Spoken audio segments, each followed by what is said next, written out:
will be no power brokers. The wall of power will fall. Good evening, ladies and gentlemen. Welcome to the Wall of Power Radio Hour. This is your host, Paul Metsa. We've got a great show tonight. There's a 30-song record recently released called Big Hopes of the Midwest. And it's 30 rockin' and banger protest songs written by mostly Minneapolis artists and recorded. And the man who put it together is with me tonight, Mr. Kent Militzer. I'm proud to say I've my song I did with Ellen Sparhawk, No Kings, No Crown. We were honored to have that included in this compilation. And there's a big show coming up on May 1st at the Hook and Ladder Theater, release party for it. But in the meantime, we're going to listen to some music and talk to one of the prime movers behind the project, Kent Militzer. Kent, thanks for taking time to chat with us tonight. My pleasure. Thanks, Paul. Tell us how the whole project came about. Okay, well, the Minnesota Music Resistance was started by our late friend, Paul Engebretson, also known as Front Row Paul, who after the Orange guy got elected in 2024 was pretty adamant about we got to do something, anything. And so he called a bunch of musicians, and after various name suggestions that were not suitable for print, we settled on the Minnesota Music Resistance. So this was founded by Paul, and unfortunately, in January, February of last year, he was diagnosed with pancreatic cancer, and passed away very shortly after that. But we're doing all this with respect to him, and we dedicated it to both he and Paul Lundgren, the photographer, who passed away about a week before Paul Engebretson. Wow. Yeah, I know. They were very close friends. So one of the bands on here, Institutional Green, actually wrote a song called On These Two Pauls.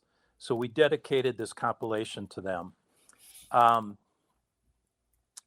Primarily what we wanted to do in setting this up was hold live events that showcased Minnesota artists exclusively and raised money for organizations that are helping to push back.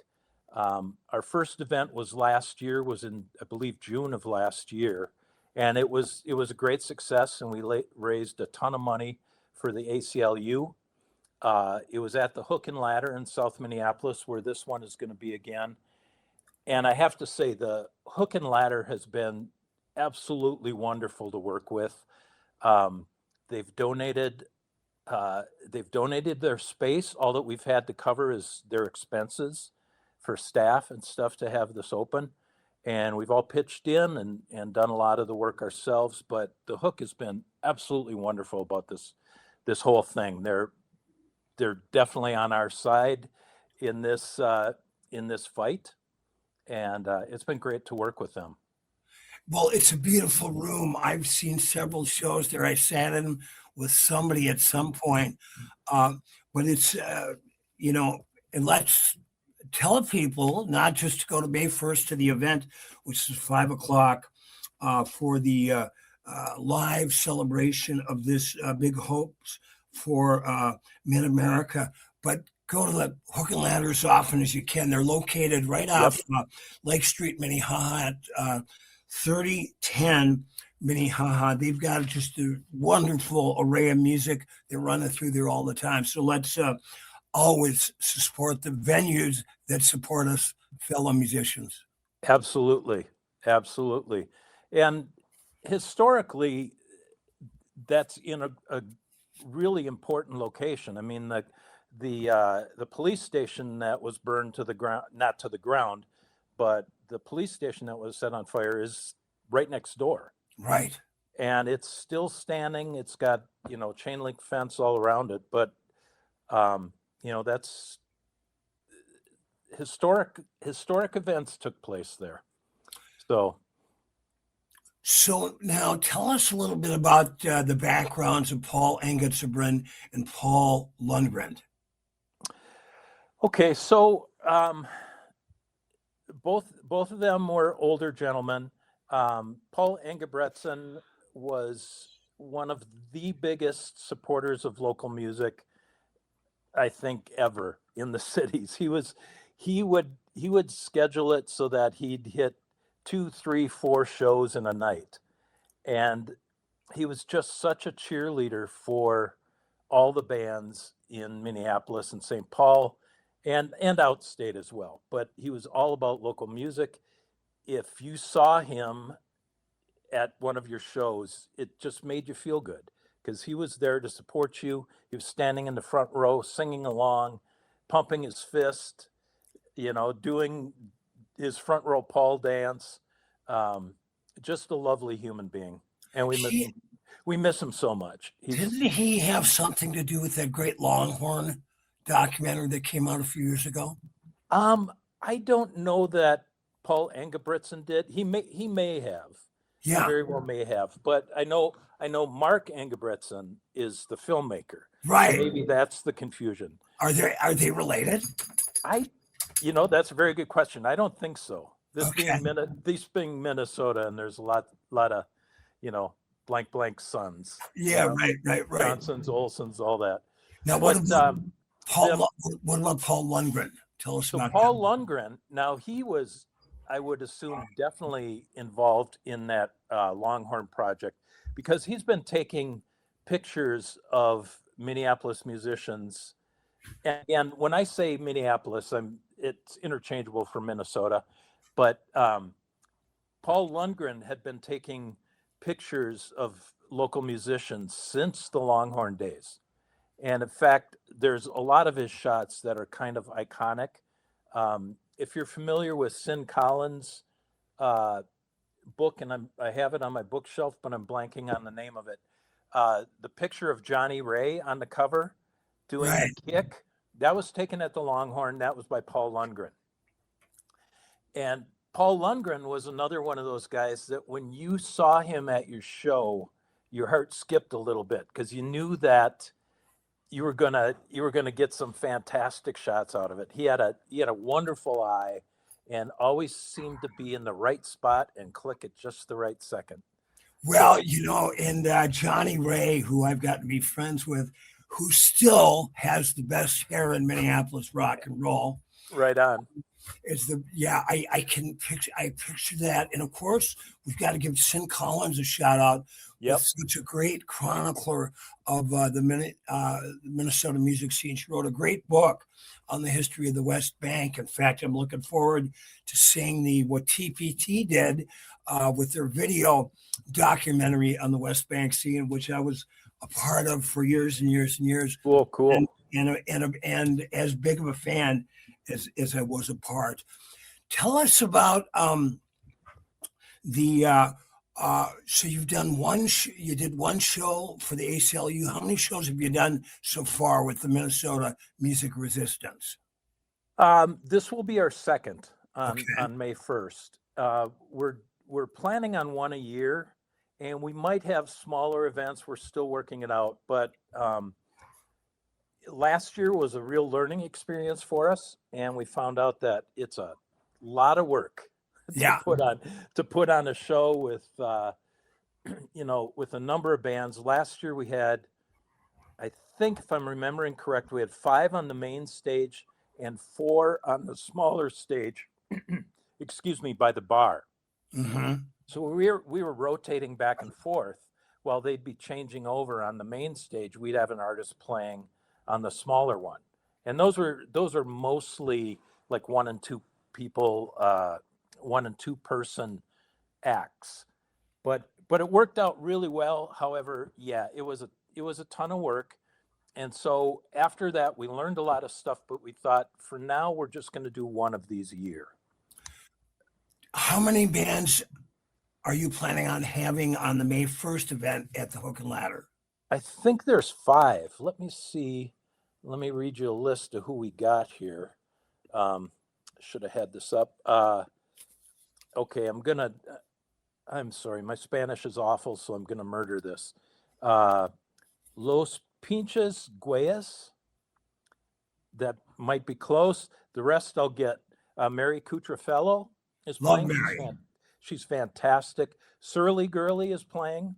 Cindy Lawson, who also is on the Minnesota Music Resistance Board. And then Venus DeMars is headlining, and she always burns the place down. She's just fantastic live. Love Venus.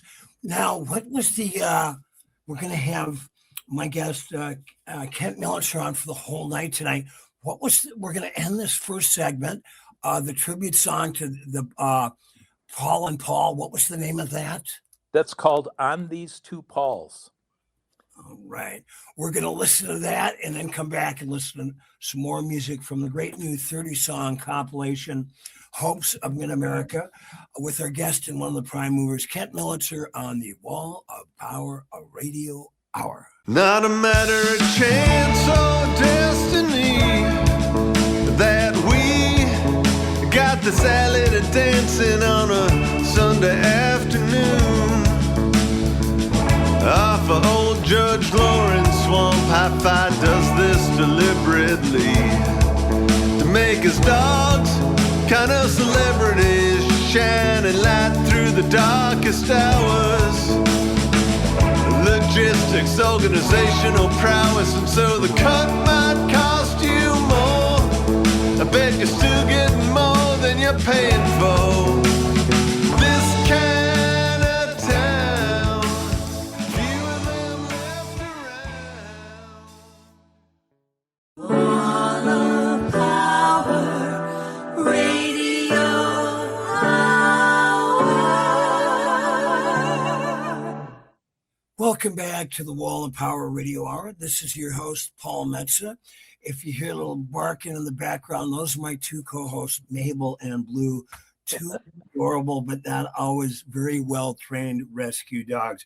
We've got Kent Militzer, who put together a 30-song compilation CD called Hopes of Mid-America with 30 great Minneapolis artists, flipping off the band, basically, singing modern-day protest music. You wanted to make a little correction, Kent. Yes, the song we were talking about, On These Two Pauls, I have kind of a brain fart on this and always call the band by the wrong name. So I want to make sure it's clear. It's Institutional Green. And that's the name of the band. And we just listened to that at the end of the first set. Tell people that don't know, for any of those youngins out there, about the both the album cover, the artwork, and where the name was inspired from. Sure. We wanted to pay homage to the history of Minnesota music, as well as what's here currently, which is a really thriving scene. But when we were working on titles for this, I think actually it may have been Paul Engebretson that came up with Big Hopes for Mid-America. And that there was a very, very important record released by Twin Tone Records back in the late 70s, I believe, called Big Hits of Mid-America, Volume 3. And it was a double record set, had the Suicide Commandos, the Suburbs, NNB, all Curtis A, all these fantastic bands from the time. And it's just a really vital snapshot of the Minneapolis, St. Paul, Minnesota music scene at the time. I would highly recommend anybody picking that up. It's been re-released just a few years ago, so you can actually get it on vinyl. It's available as a download. So when it came time to make a record cover, we decided to give a nod to that record cover as well. This white and green checkerboard with all this clip art. And we use clip art that kind of supports the message of this record, which is resistance and protest. But we also have to say that the late Bruce Allen, the guitar player for the Suburbs, he is the one that came up with the original big hits of Mid-America design. So we acknowledge that in the credits, that he came up with that original fantastic design, and we just kind of modified it, as I said, to pay homage and also to try and continue the thread of great Minnesota music. I was friends of Bruce Allen. My band Cats from the Stars used to rehearse in the basement of Po Danny's office furniture store, which was kitty corner, almost from Hook and Ladder and across the street from the old Longfellow Hall. And the suburbs used to rehearse down there. And Bruce and I used to smoke heaters out back on the in the back door. And so we got to be buddies there. And then I'm wondering if he was the guy that came up with, the suburbs logo. Yes, he was. Yeah, he was a fantastic graphic artist, graphic designer. And then after years of playing with the suburbs, best looking guy in the band, I might add, he got a job at Schmidt's Music downtown. And I used to go down there and buy music books from him, but more just to hang out and talk with Bruce because he was such a sweet guy and gone much too soon. Much too soon, yep. So Kent, how did you, what was like ground zero for, this is a great concept to put out a record with all of this fantastic array of Minneapolis artists. Who did you make the first phone call to? Oh, that's a good question. I think we decided as a group that for this one, because our original intent was to get this out really fast. It didn't really happen quite that way, but we wanted to use music that already existed as opposed to, hey, I'm recording this song. Hopefully we'll have it done by release date or whatever. You know what I mean? Right. So we wanted to have stuff that already existed. So what we did is we put out a social media call for artists that were interested in submitting.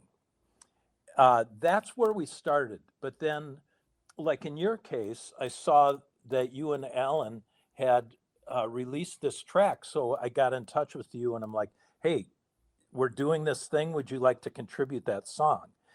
And, just for those who don't know, this is a digital only release.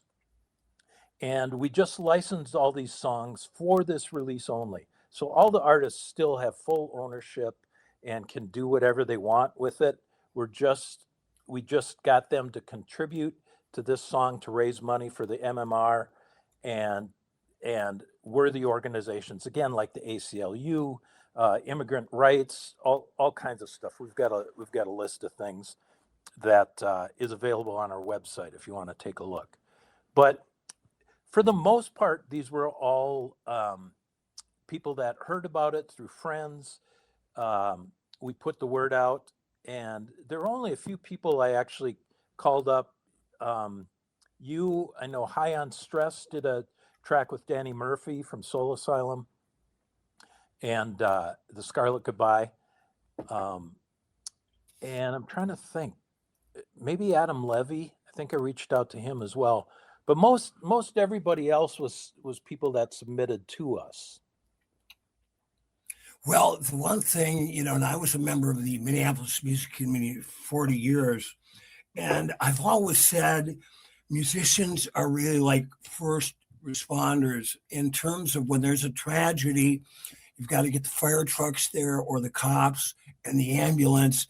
And then that fourth call you're going to make is to a musician or a group of musicians to put together the benefit for whoever was befallen of that tragedy. Mm-hmm. And I'm sure you found your phone was probably ringing off the hook not long after you put the call out. Yeah, we were all encouraged by the response, really. And I think putting this first one out, I mean, we are talking about a volume 2. because there's been a lot more notice now. But yeah, definitely encouraged by the response. And I think, referring to what you were talking about, like first responders, I think musicians as a whole, now this is a generalization, but I think so many of us are empathetic people. Yeah. And and we see something bad happen to somebody, and we want to help. And sometimes helping is writing a song, because that's what we do, and that's how we can help. And if we can raise money in that way, that's our way of doing good in this world, Well, and it's it shows you that I've been fortunate enough to play, hung out and played in Austin, Texas a lot, which probably has, in my estimation, as good of a music scene as Minneapolis, but not better. And I played New York and Boston and Los Angeles, and I've been a big advocate, not just because I'm a part of it, but because I've been a fan of it, of what an amazing music scene Minneapolis, St. Paul has. Agreed, 1000%. So I don't know if you're aware, I lived in Los Angeles for 7 years, moved out there in 2015, moved back in 2022. And I've always been able to make friends in the music world. It's just, that's where my best friends are. And so when we moved out there, I knew some people in the music community. I reached out, but what I found now COVID certainly changed the game for everybody, but up until 2020, what I found was that while there's an enormous wealth of phenomenal players in Los Angeles, of course there are, the music scene is just very segmented and kind of insular, partly because I think the city is just so spread out. There's lots of little scenes, but not one. It didn't feel like a cohesive scene to me. And I really tried to reach out. I tried to meet new people and expand on my circles and everything. For instance, I was trying to put together a psychedelic night at this club in the valley near where I lived, and just really fought for about a year and a half, and then I gave up. When I moved back, I tried the same thing here, had something going in like 4 months, and now part of that speaks to the fact that I've grown up here. I've been playing here for not as long as yourself, but for quite a while. My first band, Idiot Savant, was back in '84, I think. Oh, I remember you guys. Yeah. So with Brian Drake, and so I love Brian Drake. We got to get him back out on the scene, man. I know he's got a new guitar. It's time for him to come out of retirement. Yep. I love Brian, and we played in a bunch of different bands together. But it's just the music scene here is so special, and I've always known that. But I guess I didn't really fully grasp how unique it is. And I have one theory about that. Out in LA, because the weather's so nice out there, very few bars have places for the bands to store their gear while they're playing, or before and after they're playing. Right. So a lot of the bars, you stand out on the sidewalk with your gear, waiting for the band before you to finish. Right. When they're done, they wheel it out. You wheel yours in, say hi in the doorway, and then they leave, because who's going to leave their gear in the car? Right. In Los Angeles, right? So I think the weather here kind of forces a camaraderie that you don't see in other parts of the country, Yeah, I would. I don't doubt that at all. The other thing I think we have to mention, because the big show for the Big Hope of Mid-America CD release party on Friday, May 1st at the Hook and Ladder, is, especially the time I grew up in the early 80s, 90s, and then through 2007, I was booking the Famous Dave's Barbecue and Blues and playing. Oh, yeah. How many clubs there were that had live music. Yeah. And not as just the clubs and not cool people that ran the clubs, but the bartenders that worked there that were sometimes musicians themselves that would get their buddies into those clubs to play. Mm-hmm. All those, with the majority of clubs, always had great sound systems, sometimes great lighting systems, and the whole the musical ecosystem with not only what you're talking about, Kent Militzer, but the infrastructure itself, the clubs, the sound, and the lighting. And then back in the day when we used to have a lot of, we had city pages in the Twin Cities Reader, the Star Tribune, St. Paul Pioneer Press that were covering the local scene prominently, regularly. We don't quite have that anymore, but we still have the bands. Yep. And there's such a camaraderie. I feel such a camaraderie in this town. There's still competition, of course there is, but it feels like more of a friendly competition. And, you go to a club and you hang out, you meet some new people. It's like, hey, I know this other band that's looking for a guitar player. Can I give them your number or whatever? It's right. just, there's this network and cross-pollination, exactly. Speaking of hanging out with other musicians, and a man who's been a big part of the scene since there was a scene from Big Hits of Mid-America in 1977, I believe, Robert Wilkinson and this great band, Flamin' O's, who I had the pleasure of sharing a locker room with every now and then at the YWCA downtown.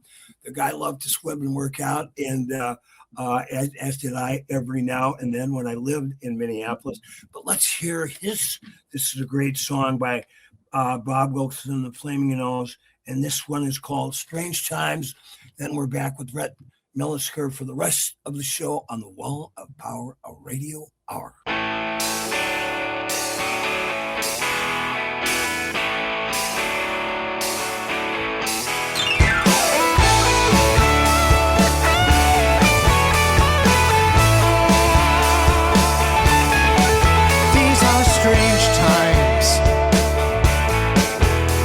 Like I'm losing my mind. These are strange times, but I'm gonna keep on fighting, and I'm gonna keep on shining.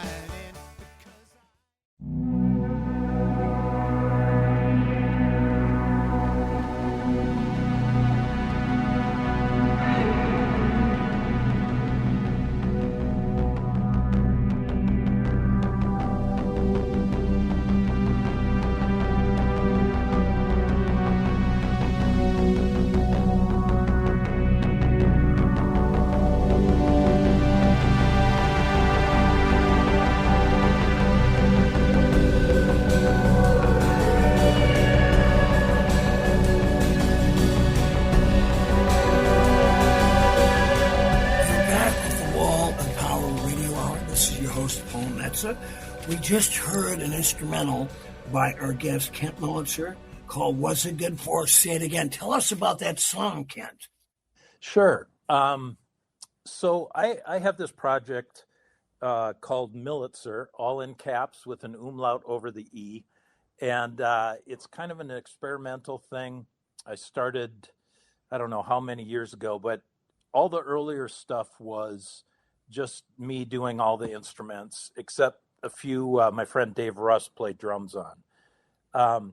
But this song in particular, I chose for the comp because I came up with this when the orange guy threatened to start a war with Iran 4 years ago, 5 years ago, I forget. It was like January or February of 2021, I believe, or maybe 2020. But it's a meditation on war. And so I was thinking about it. And if you listen to the melody, there's a melody in there that in my head I was hearing, here we are, crying for everyone. And, war is just so, Yeah, I won't even go into it, but I wrote it for the first Iran war, which really didn't happen.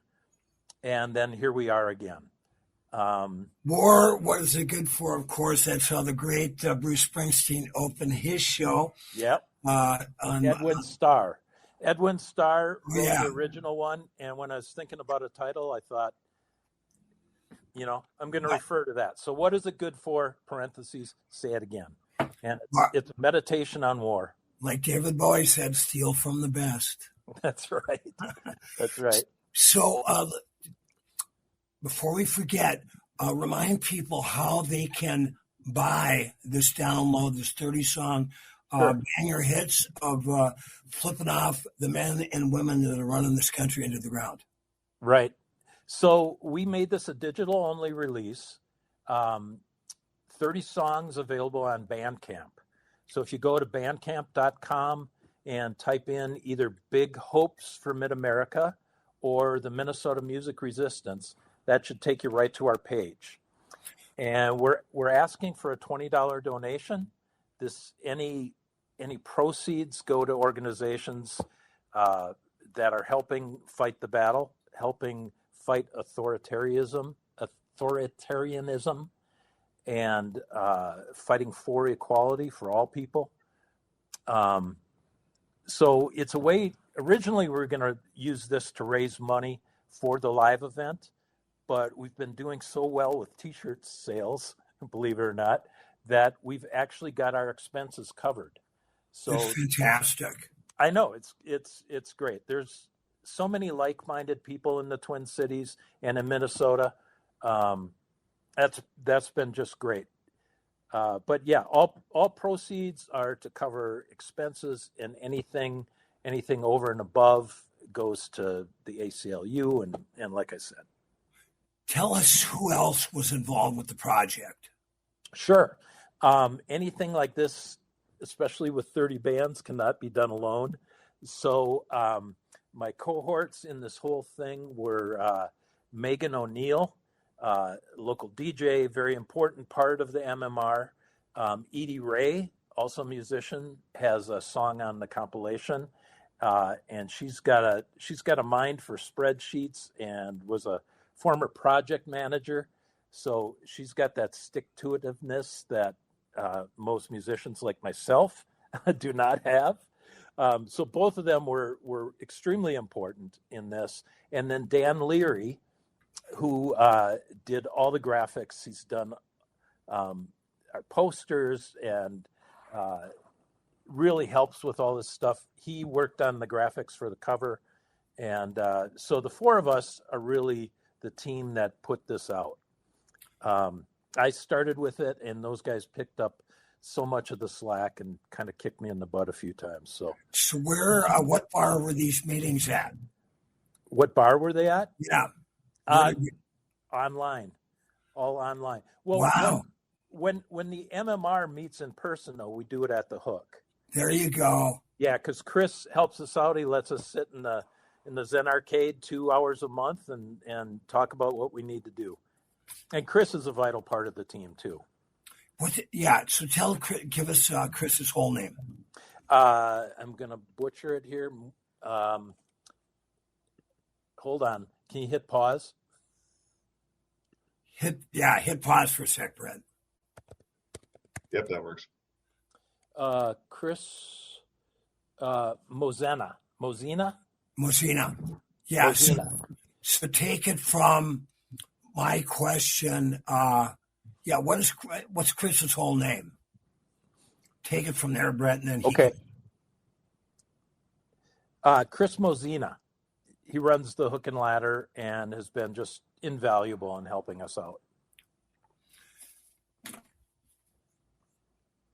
Tell us a little bit about what songs came in. I know they're all great, but what Kent Militzer, what songs came in that you go, oh my God, is this one good?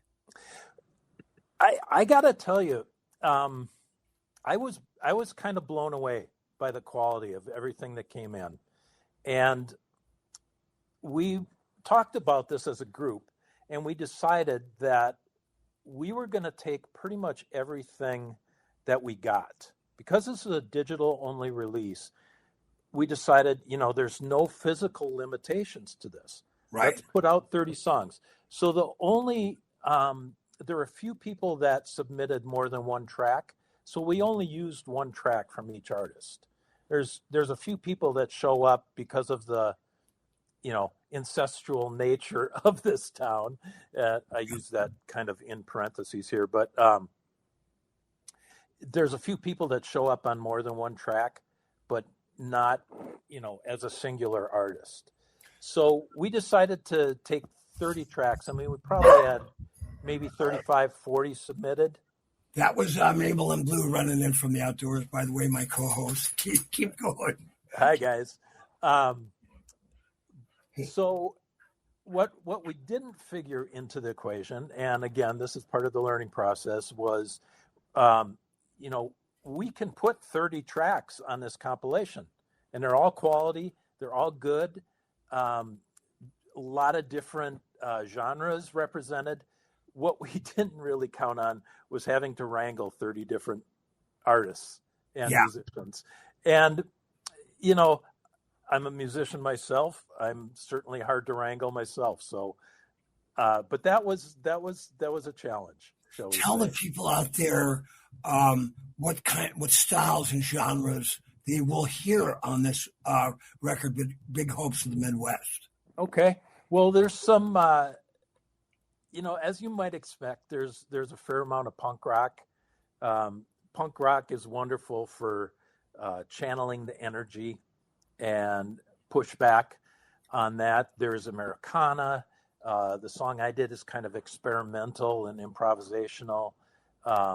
There's some more R&B hip hop grooves. So there's some established artists like the Flamin' O's, for example, like yourself. There's a lot of newer artists. There's some that you may have never heard of. Hopefully there's a lot that you've never heard of. But, I think the 30 tracks point to the fact that we have such a thriving music scene here in Minnesota and in the Twin Cities especially, that, we can take kind of a random sample of 30 different bands and it's all quality, so it's, in choosing this stuff, I had to remember, okay, maybe this song in particular isn't my bag or whatever, but it's really well done. And, as a musician, I can appreciate a lot of different styles and genres, Well, I think it's such an incredible outpouring of talent. And even though I spent 40 years in Minneapolis, now live up in Duluth, I'm so proud of what you were all able to put together. And it's also not only a great political statement, but it's a great historical statement as well. Right on. Yep. 50 years from now, people will be able to go, what the hell was going on during the dark, when democracy really turned dark? In 2026, and they're going to be able to go, hey, that was my grandma and grandpa. That was my great grandma and grandpa on that punk rock song. Yep. One of my good friends, a guy named Jim Greedle, who has a track on this compilation that I just love. It's called Freight Train to a Better Tomorrow, and just a fantastic song. But we were talking about this a couple of weeks ago, and he said, I'm telling my kids, he's got 2 kids. He said, I'm telling my kids that when you're 70 years old, your kids and your grandkids are going to say, what were you doing back in having a good time, having a good time. Yep. And, this is where we're at, like it or not. This is where we're at. Just kind of a personal reflection. When I was a kid, I watched this thing on, I believe it was on ABC, William Schreier's The Rise and Fall of the Third Reich. And it was like a 2 or 3 night special. And I was very young. And I just remember being horrified by the by the pictures from the concentration camps and how human beings treated other human beings. And I was just, it, scared the bleep out of me and just really made me wonder, how could people do that to their fellow human beings? And I often thought about it in respect to, if I were alive then, what would I do? Right. What would I be doing? And, especially the last few months, January and February here in the Twin Cities, that question came up with myself and with a lot of other people. This is where we're at. This is unconscionable what's going on. They're stealing U.S. citizens. They're ripping U.S. citizens out of their homes, out of their cars. They're taking 5-year-olds away from their parents. This is not who we are. This is not America. And Kent Militzer, that is a great way to end this episode of All the Power Radio Hour. That is Blue, my co-host. I came out of my living room, and they've got something to say too. They've got something to say too. But everybody go out and purchase this record. They're asking 20, throw in 40 if you can. The big show, May 1st at the Hook and Ladder, starting at 5 o'clock at 3010 Minnehaha Avenue. And Ken, I want to thank you and thank all of my fellow musicians on this record. I was honored to have the song I did with Alan Sparhawk, No Kings, No Crown, on it. I've got my whole record, Songs of Resistance and Resolve, up for free on my website at paulmetsa.com. But we're going to end this show tonight with a great song that jumped out at me by Mary Strand and Mark Wade called Ditch Your Fate off Hopes for Mid-America. Kent, good luck with it, with all of it. I look forward to seeing you down the road. Thanks so much, Paul.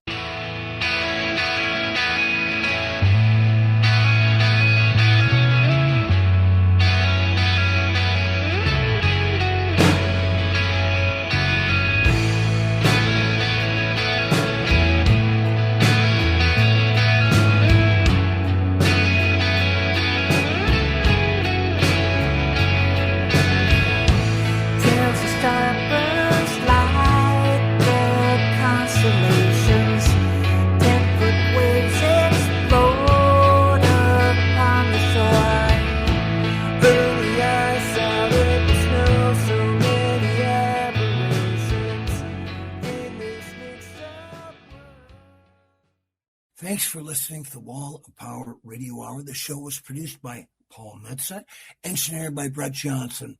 We'd like to thank our guest, Ken Militzer, for putting together the great 30-song banger, Big Hopes of the Midwest. Go to mmr.com to purchase it or find it on Bandcamp. You can listen to my new record, Songs of Resistance and Resolve, for free at paulmetsa.com. If you'd like to make a little donation to help me promote it around the world, that would be very much appreciated. Thanks for listening, everybody. Keep the faith, and like my dad used to tell me, remember to be kind and make someone happy. There will be no power brokers, the wall of power will fall.